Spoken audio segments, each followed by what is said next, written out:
Well, you guys finally did it. You know I hate buying gear. I mean, I try to avoid it at all costs. But every time I did a Brian's review, it was always, you gotta go custom, you gotta go custom. Just kept twisting my arm. I mean, I can only resist for so long. Well, I hope you're happy, because now this happened.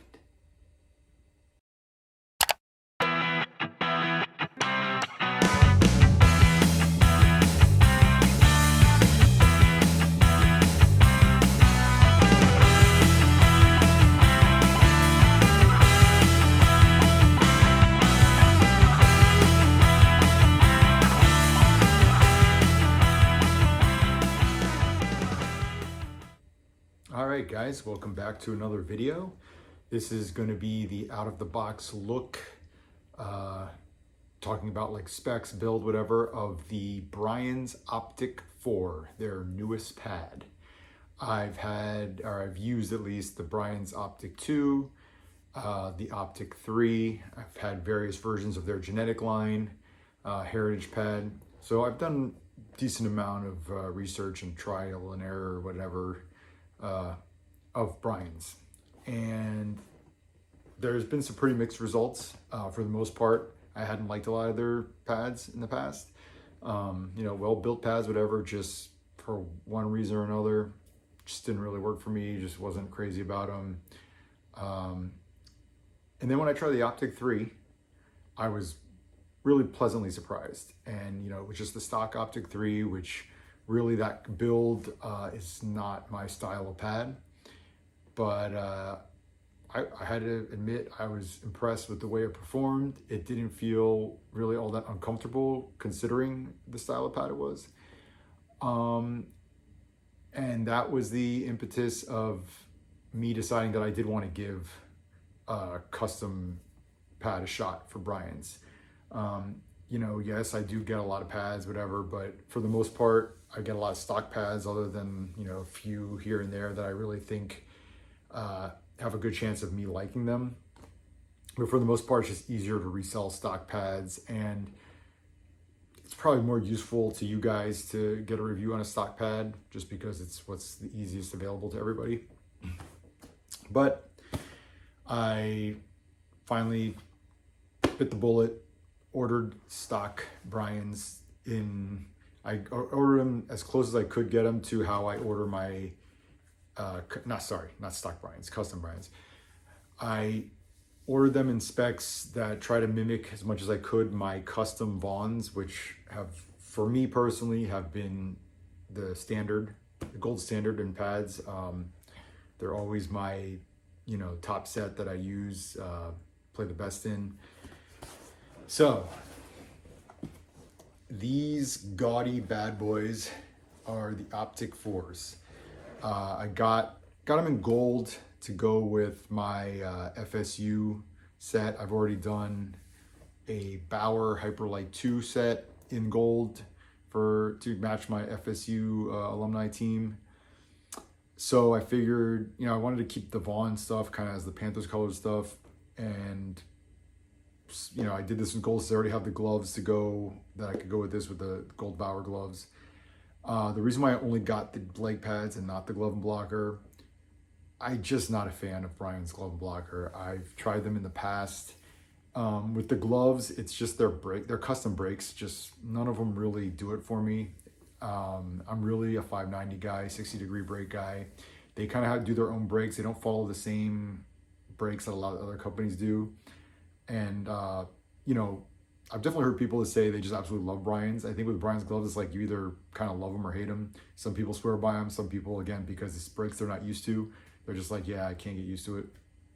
So with the catching glove, it's just a matter of they don't make a brake that is just really right for me. And then with the blocker, craftsmanship's done well with that. It's just like, I don't know, some things with the design, it feels unnecessarily kind of bulky. The weight of it is a little like, I don't know, heavy, or maybe it's just like not balanced that well, I think is probably more than the overall weight. I just, with blockers, I like really light, I like really sleek, kind of minimalistic type blockers. And I don't know, their blockers I'm just like meh. So I figured I could just use the Bauer glove blocker, which I really like, to go with this gold leg pads. I was really more interested in the leg pads than anything else. So that's why I only got the leg pads. Now, again, I want to make sure you guys understand this is custom. This is not going to be a stock Optik 4 pad. That being said, really, the custom part of it is in the flex profile of it. A couple straps added, and you'll see I'll go over it. But other than that, a lot of the other stuff is going to be the same thing that comes on a stock pad. So it is going to be, even if this is maybe not the flex profile you get, there's going to be other stuff that is going to apply to you if you're interested in just the stock pad or whatever. Anyway, so like I just said, order these in the flex profile. So it does have a pretty good amount of flex to it. If you go back and watch my Optik 3 review, you can see that was like one of the stiffest, if not the stiffest pad I've ever reviewed. I couldn't get it to flex at all. Like, I was really putting all my effort into it. I couldn't. This, I mean, I'm not putting like that much effort into it, and it still bends a lot. You can see, you can really get a good bend out of it. And that's what I like in a pad. It's just, I'm old, my hips suck. So this kind of stuff, old man spec is what I call it.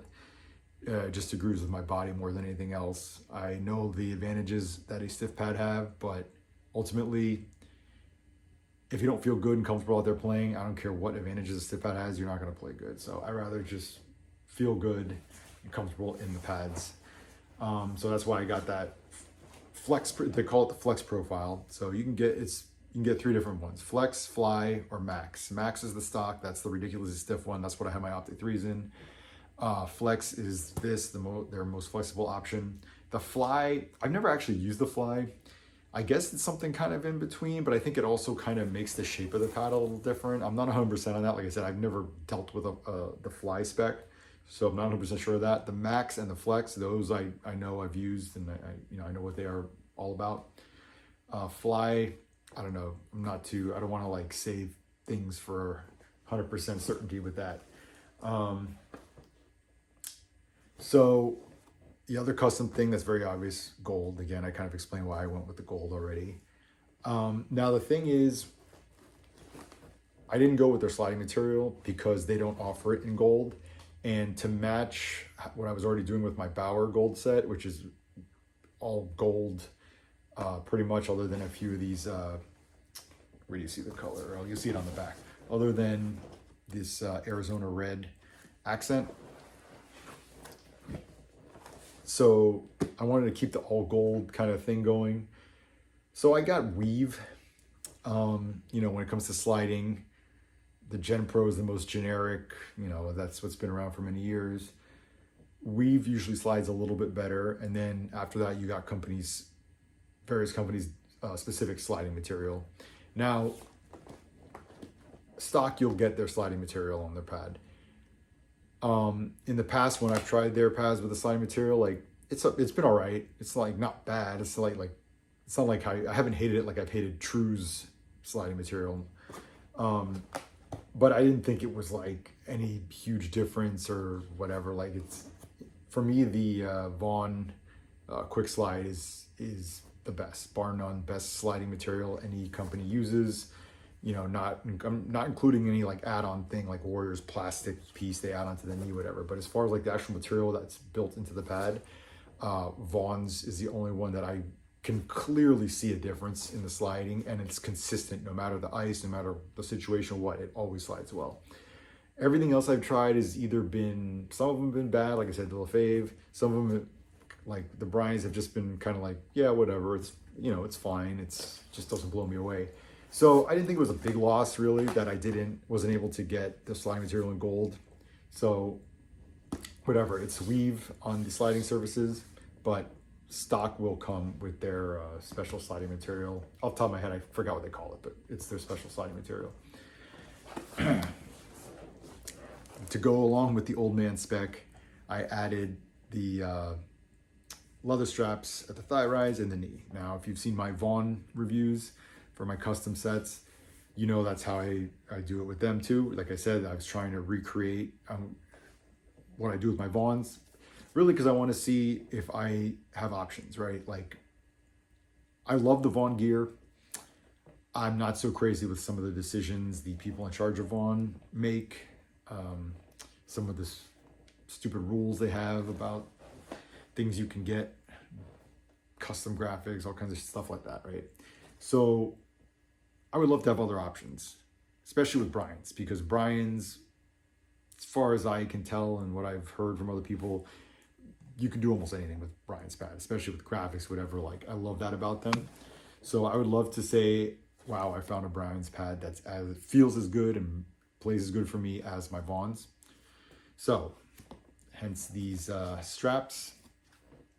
Top one really just helps pull the thigh rise in a bit in the butterfly for me. For that to work, you need a flexible pad. Like, if I try to put this on a completely stiff pad, it would be useless. It actually might be detrimental. And also, if you get a really flexible pad and you don't have a top strap to kind of pull that in, it also kind of defeats the purpose of getting the flexible pad. Like, to me, I feel like if you're going to get something with the most flex, you might as well get this top strap if possible. Not all companies offer it.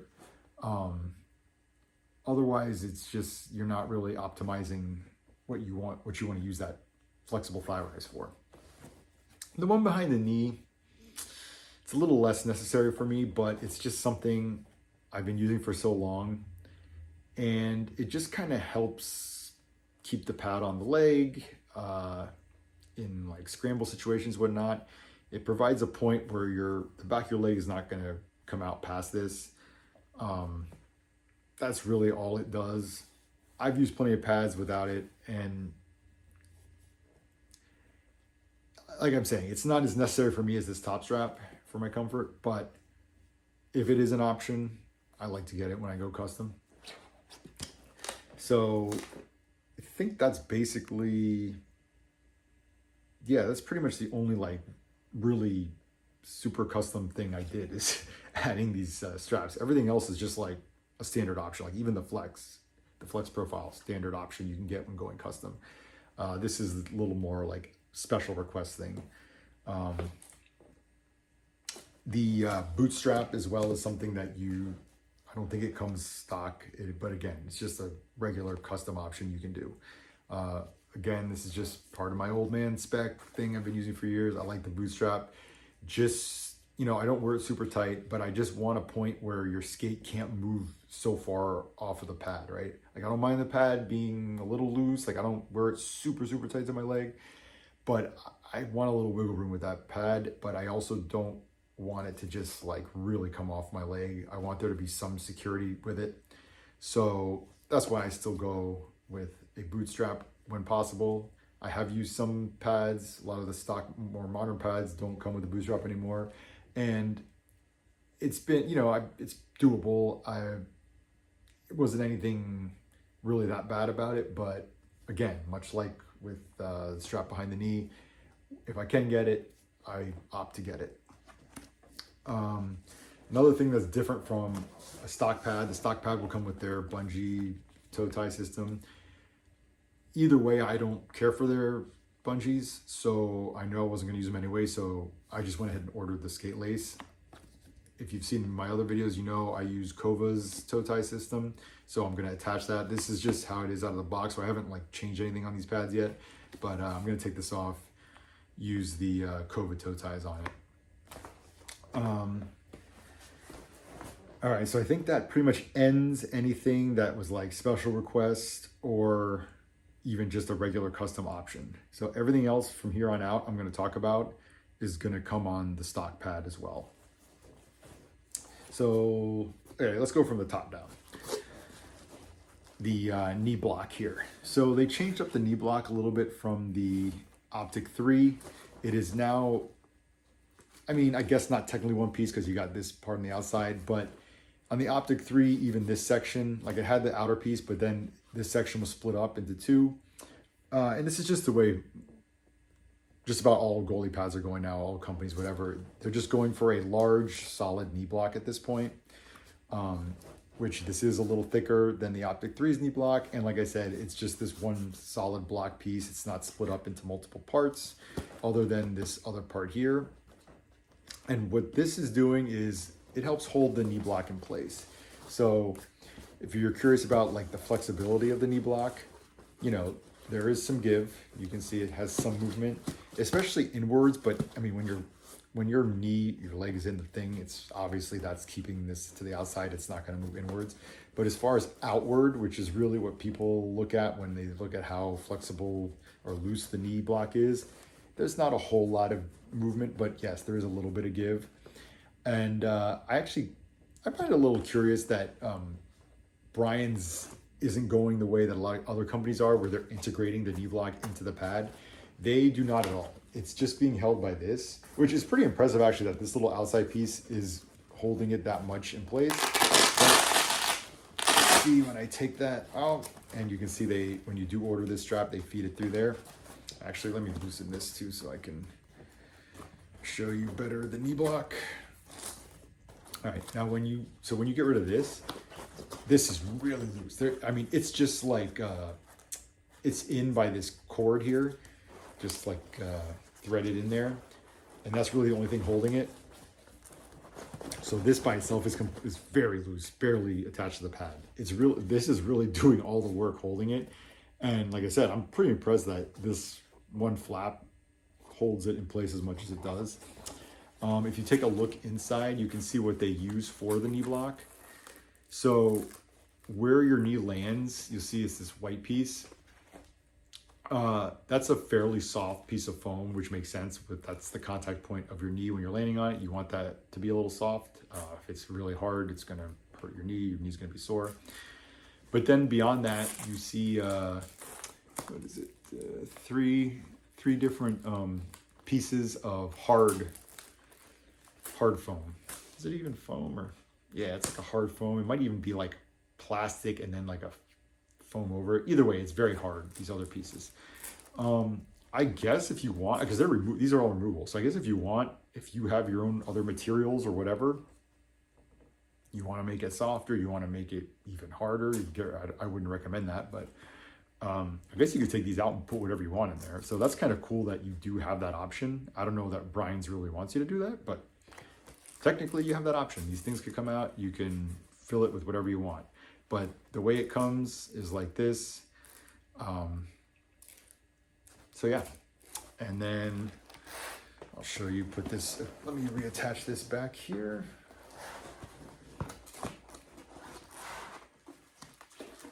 And this just Velcros back on there, and that's holding it back in place. And now it's pretty sturdy again. Like I said, it'll give in a little this way, but outwards, pretty sturdy. And you know, when it comes to the knee block, there's definitely there's merit to it being somewhat stiff, but I also do believe you can go overboard if it like doesn't move at all. So like for instance with Bauer, their Supreme line is their stiffest version of it. It really barely moves, if at all. Whereas their Hyperlight line, Vapor line, whatever, that is integrated, but it has a little bit more give. And what I've seen happen with guys who use the Supreme line, I've seen the knee block break, especially if they're bigger guys, weigh a lot, tall, whatever. Just the pressure they put when they go down, and if they like lean forward, I mean, you got all that weight of a big human being trying to lean forward on the pad and separate the knee block from the pad. Eventually that's going to give. So at least if it comes with a little give, then that's already built in. It's not going to break. But if it's like basically stiff with no give at all, and you got a lot of wear and tear going on it, it's more likely it might break. But with saying that, there are benefits to it not just being completely floppy. Like that was an issue I had with Vaughn's of the past. It was just crazy. Like there was no rigidity to it at all. And in that case, it can harm like how fast you get down the ice when you're driving your knees in the butterfly, things like that. So I think something like this is a good way to do it, where yes, it's giving you some support here, whatever, but it also has some give when need be, so it's not going to put undue pressure, wear and tear on the knee block on the pad. So that's how they do the knee block here. Then you got your knee strap. Stock, they will give you a outer flap option here that's removable. I just told them to go ahead and don't even give me that because I don't do it behind the knee. I attach this down by the calf, which is there's the option for that. So that's the knee strap. Then going down to the calf, you have this outer calf strap thing that just kind of holds the outer wrap together. This is not really meant to do much in the way of holding your leg in. It's just to close this off so it's not just flapping loose. This is just about every pad has some sort of thing like this. Which this is adjustable. I mean, every strap you're gonna see on here is adjustable. So that's good. There's that's one good thing with this pad I've noticed throughout is there's just a lot of adjustability on this. They give you a lot of options. Then you got the inner calf wrap part with their smart strap. This is something they've been using for years now. Now, this flap can be removed. The strap can be removed if you don't want to use it. And one reason you might not want to use it is they give you now this professor strap with it. The Optik 2 had a professor strap. Removable. This is removable.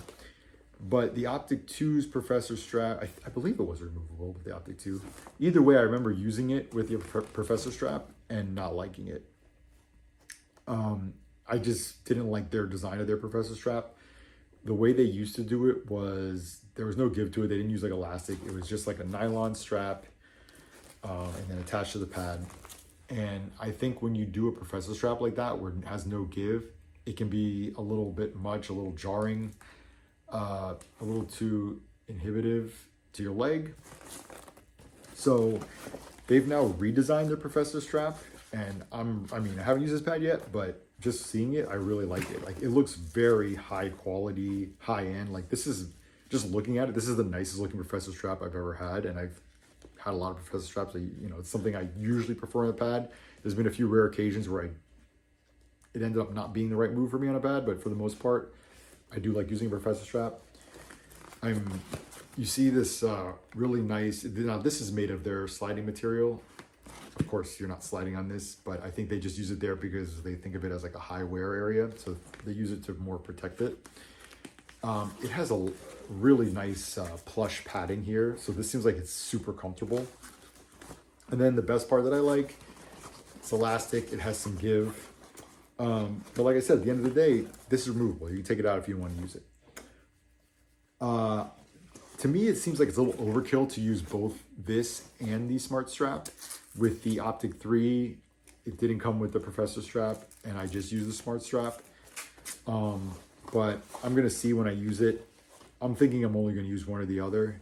I think to start off, I'll probably remove the smart strap and just use the professor strap, because that's pretty much more like how my Vons are set up with the professor strap and then just the outer calf wrap strap. So if I'm trying to mimic my Vons, that's probably the way to go. But we'll see then. I mean, if that doesn't feel good, then maybe I'll try taking this off and putting the smart strap back on instead. But I really don't see myself using both. That just seems like it's going to be way too much strapping going on in the calf. It's going to be like claustrophobic for my leg in there. And you know, I prefer something a little more open in the calf channel area, leg channel. So, but yeah, those are the straps in there. And then they also have this calf pillow, which they've been using for a while. It's been on a lot of companies' pads. More recently, some of the pads I've seen, they haven't had them. So it's kind of like, I don't know. It's like there's a little bit of a trend, and then they kind of went away from it. And either way, I've used pads with, without. I don't think it's the biggest deal. It's not something I feel is 100% necessary, but at the same time, if the pad has it, I'll use it. I don't like go out of my way to try to take it off or whatever. But it is removable. Like I said, pretty much everything on here is very adjustable, very removable. I really like that. I like that they give you options. I always think the more options they give the consumer, the better. And then within the leg channel, gotta really try to spread this open for you. The part that your leg touches against the back of the pad is like this mesh material. And then up with the knee channel, it's just the nylon here, this back nylon. Pretty sure that's the same way they had it on the Optik 3. Either way, I don't know. I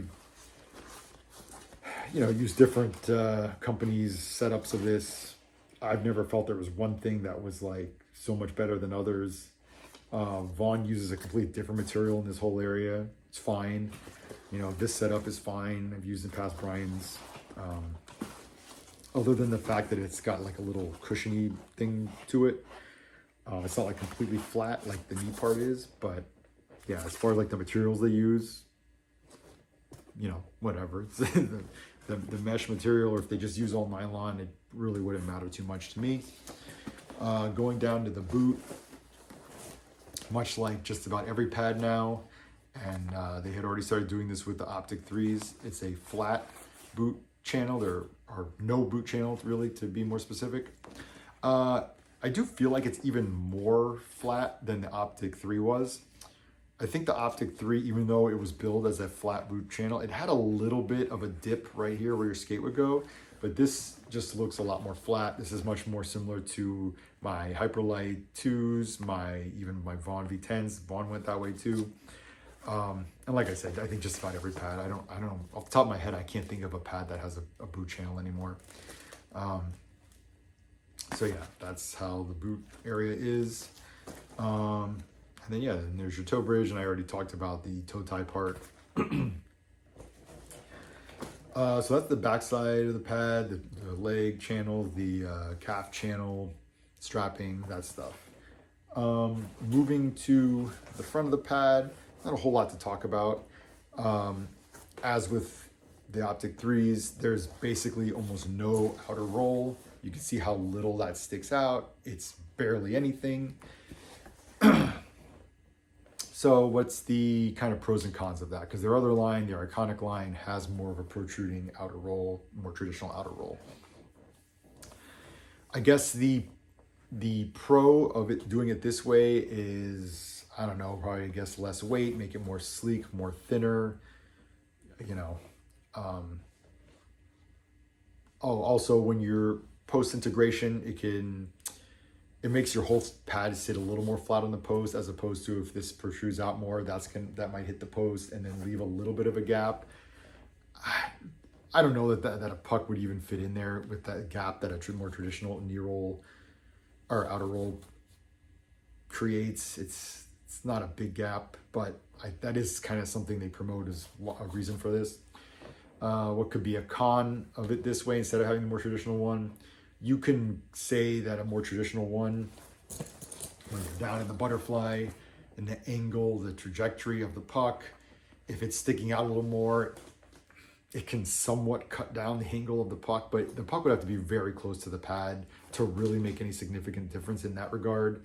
And just in general, I've used pads that have little to no outer roll before. I've used pads that have very traditional outer rolls. I don't think it makes a difference. I mean, if a more traditional outer roll saves a goal, it's so minute that it's not something that stands out in my mind at all. I mean, if we're talking something as astronomical as one more goal out of 200-300 or something, like, I don't know. I really don't think it makes a difference. Let's just put it that way, right?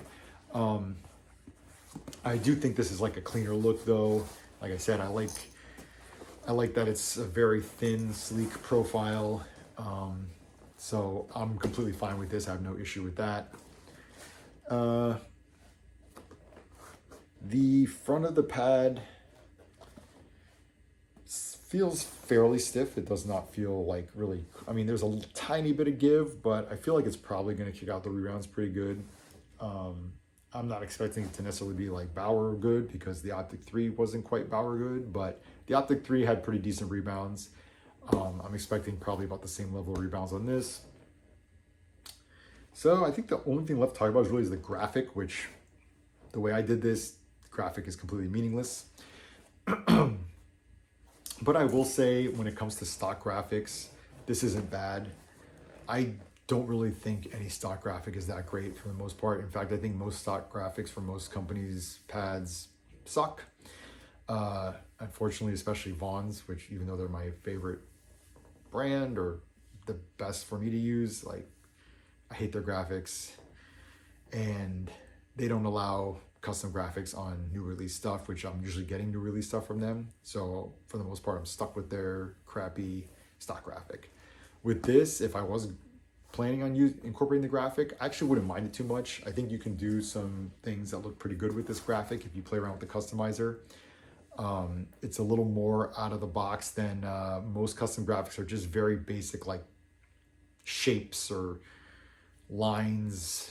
They want to keep things simple, and they want to have as much area of the pad customizable so you can really do a lot of things with it, which kind of sounds good, but at the same time, it's just very generic, very blocky, very just, I don't know. It looks like some sort of geometry worksheet on a lot of these things. I'm looking at you, True, Warrior, and I think this is a step up in graphic from the Optik 3. The Optik 3 was kind of like what I was talking about, just very like straight liney kind of things.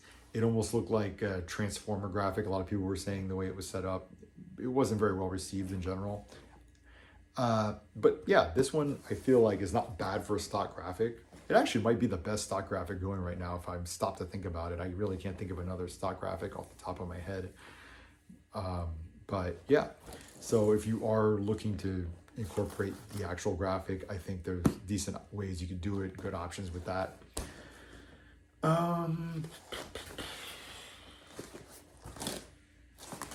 to think if there's anything else really to talk about. There really isn't. I mean, okay, well, here's something. The shape of the pad, and this hasn't changed from the Optik 3 though. You see there's a very dramatic turn at the knee break here. Not that there's actually a break necessarily, but whatever, at the bottom of the knee. This pad will go this way and then takes a sharp turn back this way. Now, because of the flex profile order this in, the top of this pad has a little more of a bend too. On the stock, this will be a little more straight, but you're still gonna get that sharp angle here at the knee. They had that with the Optik 3, and I think that actually does help close off the 5-hole, especially if you're someone who doesn't have a really wide butterfly.